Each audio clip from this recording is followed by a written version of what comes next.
War effect ವಾಣಿಜ್ಯ ಸಿಲಿಂಡರ್ಗೆ ತಪ್ಪದ ಸಂಕಷ್ಟ. ಹಾಸನದಲ್ಲಿ ಸಣ್ಣ ಹೋಟೆಲ್ ಉದ್ಯಮದಾರರ ಪರದಾಟ. ಒಂದು ವಾಣಿಜ್ಯ ಬಳಕೆ ಸಿಲಿಂಡರ್ಗೆ 5,000 ರೂಪಾಯಿ. ಹಾಸನದ ಎಂಜಿ ರಸ್ತೆಗೆ 50ಕ್ಕೂ ಹೆಚ್ಚು ಹೋಟೆಲ್ಗಳು ಬಂದ್. ಗ್ಯಾಸ್ ಇಲ್ಲದೆ 50ಕ್ಕೂ ಹೆಚ್ಚು ಹೋಟೆಲ್ಗಳು ಬಂದ್. ನಗರದ ಎಂಜಿ ರಸ್ತೆಯಲ್ಲಿದ್ದಂಥ 60% ಅಂಗಡಿಗಳೇ ಬಂದ್ ಆಗ್ತಿದೆ. ವಾರ್ನ ಎಫೆಕ್ಟು ವಾಣಿಜ್ಯ ಸಿಲಿಂಡರ್ಗೆ ಸಂಕಷ್ಟ ಅನ್ನೋದು ತಪ್ಪುವ ಲಕ್ಷಣ ಕಾಣಿಸ್ತಾ ಇಲ್ಲ.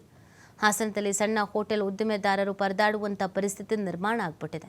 ಒಂದು ವಾಣಿಜ್ಯ ಬಳಕೆ ಸಿಲಿಂಡರ್ಗೆ 5,000 ರೂಪಾಯಿ ಅಂತ ಹೇಳ್ತಾ ಇದ್ದಾರೆ. ಹಾಸನದ ಎಂಜಿ ರಸ್ತೆಗೆ 50ಕ್ಕೂ ಹೆಚ್ಚು ಹೋಟೆಲ್ಗಳು ಬಂದಾಗಿದೆ. ಗ್ಯಾಸ್ ಇಲ್ಲದೇನೆ 50ಕ್ಕೂ ಹೆಚ್ಚು ಹೋಟೆಲ್ ಬಂದಾಗಿರೋದು.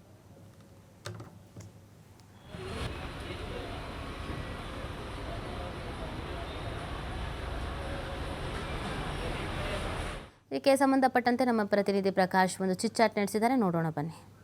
ರಾಜ್ಯ ಯುದ್ಧ ಹಿನ್ನೆಲೆಯಲ್ಲಿ ಹಾಸನದಲ್ಲೂ ಕೂಡ ಗ್ಯಾಸ್ ಸಿಲಿಂಡರ್ ಸಮಸ್ಯೆ ಸಾಕಷ್ಟು ಅಭಾವವನ್ನು ಸೃಷ್ಟಿಸಿದೆ. ಈಗಾಗಲೇ ಹಾಸನದ ಎಂಜಿ ರಸ್ತೆಯಲ್ಲಿರ್ತಕ್ಕಂತಹ ಫುಡ್ ಸ್ಟ್ರೀಟ್ ಏನಿದೆ ಅದರಲ್ಲಿ 60% 70 ಭಾಗ ಇಲ್ಲಿದ್ದಂತಹ ಮಳಿಗೆಗಳು ಬಾಗಿಲನ್ನು ಹಾಕಿರುವಂತಹ ಘಟನೆ ನಡೆದಿದೆ. ಈಗ ನಾವು ನೋಡ್ತಾ ಇದ್ದೀವಿ ಹಾಸನದ ಎಂಜಿ ರಸ್ತೆ ಏನಿದೆ, ಎಂಜಿ ರಸ್ತೆಯ ಫುಡ್ ಸ್ಟ್ರೀಟ್ ಇದೆ. ಅಂದರೆ ಯಾವಾಗಲೂ ಕೂಡ ತುಂಬಿ ತುಳುಕುತ್ತಿದ್ದಂತಹ ಈ ಸ್ಥಳದಲ್ಲಿ ಈಗಾಗಲೇ ಬಹುತೇಕ ಎಲ್ಲರೂ ಕೂಡ ಖಾಲಿ ಹೊಡಿತಾ ಇರುವಂತಹ ದೃಶ್ಯವನ್ನು ನೋಡ್ತಾ ಇದ್ದೀವಿ. ನಮ್ಮ ಎಡಭಾಗದಲ್ಲಿ ಇಲ್ಲಿ ಅಂದರೆ ಯಾರ್ಯಾರು ಸ್ಟಾಲ್ಗಳು ಹಾಕ್ಕೊಂಡಿದ್ರು, ಗೋಬಿ ಮಂಚೂರಿ ಆಗಿರ್ಬೋದು, ಹೋಳಿಗೆ ಮನೆ ಆಗಿರ್ಬೋದು, ಮುಂಬೈ ಸ್ಪೆಷಲ್ ಸ್ಯಾಂಡ್ವಿಚ್ ಆಗಿರ್ಬೋದು, ಹೀಗೆ ವೆರೈಟಿ ಆದಂತಹ ಒಂದೊಂದು ಮಳಿಗೆಯನ್ನು ಸ್ಥಾಪಿಸಿಕೊಂಡಿದ್ರು.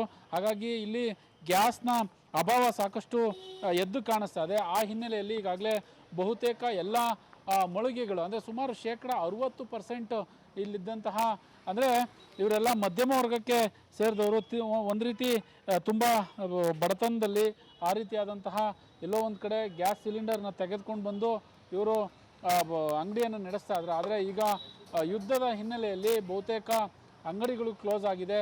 ಜೊತೆಗೆ ಕಮರ್ಷಿಯಲ್ ಗ್ಯಾಸ್ ಕೂಡ ಸಿಗ್ತಾ ಇಲ್ಲ.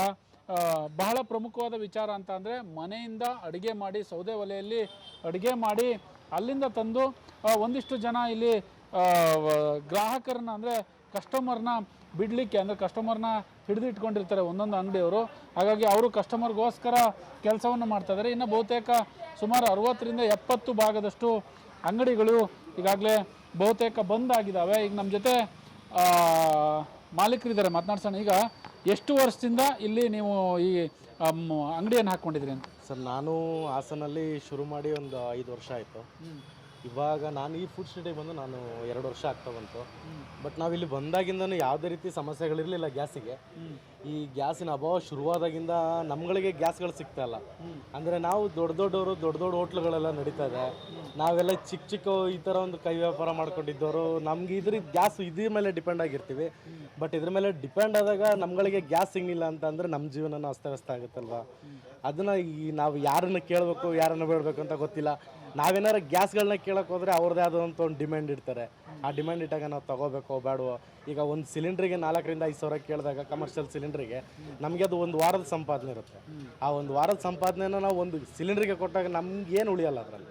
ಆ ಉಳಿದಿದ್ದ ಸಂದರ್ಭದಲ್ಲಿ ನಾವು ಅಂಗಡಿಗಳನ್ನ ಮುಚ್ಚಬೇಕಾದ ಪರಿಸ್ಥಿತಿ ಬರುತ್ತೆ. ಏನು ಮಾಡೋದು, ಇದ್ರ ಮೇಲೆ ಡಿಪೆಂಡ್ ಆಗಿರ್ತೀವಿ. ಇದ್ರ ಮೇಲೆ ಡಿಪೆಂಡ್ ಆದಾಗ ನಾವು ಯಾರ ಹತ್ರ ಹೋಗಿ ಕೇಳಬೇಕು, ಇಲ್ಲ ಸರ್ಕಾರದವ್ರ ಹತ್ರ ಹೋಗಿ ಕೇಳಬೇಕಾ, ಇಲ್ಲ ಗ್ಯಾಸ್ ಇವ್ರ ಹತ್ರ ಹೋಗಿ ಕೇಳಬೇಕಾ. ಗ್ಯಾಸ್ ಏಜೆನ್ಸಿಯವ್ರು ಕೇಳಿದ್ರೆ ನಮಗೆ ಸ್ಟಾಕ್ಗಳು ಬರ್ತಿಲ್ಲ ಅಂತಾರೆ. ಹಂಗಾದ್ರೆ ದೊಡ್ಡ ಹೋಟ್ಲುಗಳು ನಡೀತದೆ, ಅವ್ರಿಗೆ ಮಾತ್ರ ಸ್ಟಾಕ್ಗಳು ಬರುತ್ತೆ. ಚಿಕ್ಕ ವ್ಯಾಪಾರ ಮಾಡೋರಿಗೆ ಸ್ಟಾಕ್ಗಳು ಬರಲ್ವಾ, ಅವ್ರಿಗೇನು ಕೊಡಲ್ಲ. ನಾವು ಅದೇ ಅಮೌಂಟ್ ಕೊಟ್ಟೆ ಅಲ್ವಾ ನಾವು ಪರ್ಚೇಸ್ ಮಾಡೋದು. ನಾವು ಅಮೌಂಟ್ ಕೊಟ್ಟು ಪರ್ಚೇಸ್ ಮಾಡ್ತೀವಲ್ವಾ, ನಮಗೇನು ಸುಮ್ಮನೆ ಕೇಳಲ್ಲ. ದೊಡ್ಡ ಹೋಟ್ಲುಗಳಿಗೆ ಮಾತ್ರ ಗ್ಯಾಸ್ ಸಿಲಿಂಡರ್ಗಳು ಸಪ್ಲೈ ಆಗ್ತಿದೆ. ನೋಡಿ, ಇವಾಗ ನಮ್ಮಲ್ಲಿ ಎಷ್ಟೋ ಜನ, ತುಂಬ ಜನಗಳು ಅಂಗಡಿಗಳನ್ನ ಕ್ಲೋಸ್ ಮಾಡ್ಕೊಂಡಿದ್ದಾರೆ. ಯಾಕೆಂದ್ರೆ ನಾವೆಲ್ಲ ಇದ್ರ ಮೇಲೆ ಡಿಪೆಂಡ್ ಆಗಿರೋದು. ನೋಡಿ, ಇದಿಷ್ಟು ಇಲ್ಲಿನ ಈ ಹೋಟೆಲ್ಗಳು, ಸಣ್ಣ ಪುಟ್ಟ ಹೋಟೆಲ್ಗಳು ಏನು ಇಟ್ಕೊಂಡಿದ್ದಾರೆ ಅವರು ಹೇಳುವಂಥ ಮಾತು. ಸುಮಾರು 60-70% ಅಂಗಡಿಗಳು ಈಗಾಗಲೇ ಸಂಪೂರ್ಣವಾಗಿ ಕ್ಲೋಸ್ ಆಗಿದ್ದಾವೆ. ಕೆಲವೊಬ್ಬರು 15 ದಿನಗಳಾಗಿದೆ ರಜೆ ಹಾಕಿ, ಮತ್ತು ಕೆಲವರು ನಿನ್ನೆಯಿಂದ ಓಪನ್ ಮಾಡಿದ್ದಾರೆ, ಇನ್ನು ಕೆಲವರು ಸಂಪೂರ್ಣವಾಗಿ ಕ್ಲೋಸ್ ಮಾಡಿದ್ದಾರೆ ಅನ್ನುವ ಮಾಹಿತಿಯನ್ನು ಹೇಳ್ತಾ ಇರುವಂಥದ್ದು. ಭಾಳ ಪ್ರಮುಖವಾಗಿ ಒಂದು ಕಮರ್ಷಿಯಲ್ ಗ್ಯಾಸ್ಗೆ 4,000-5,000 ರೂಪಾಯಿ ಹಣ ಕೇಳಿದರೆ ನಾವು ಅದನ್ನು ತೆಗೆದುಕೊಂಡು ಅದ್ರದ್ದು ಹಣ ನಾವು ವಾರದ ದುಡಿಮೆಯನ್ನು ಅದಕ್ಕೆ ಕೊಟ್ಟರೆ ನಾವು ಜೀವನ ಹೇಗೆ ಮಾಡೋದನ್ನು ಅನ್ನೋದ ಕೂಡ ಈಗಾಗಲೇ ಪ್ರಶ್ನೆ ಮಾಡ್ತಾ ಇರುವಂಥದ್ದು. ಕ್ಯಾಮ್ರಾ ಪರ್ಸನ್ ಕಿಶೋರ್ ಜೊತೆ ಪ್ರಕಾಶ್, TV5 ಹಾಸನ.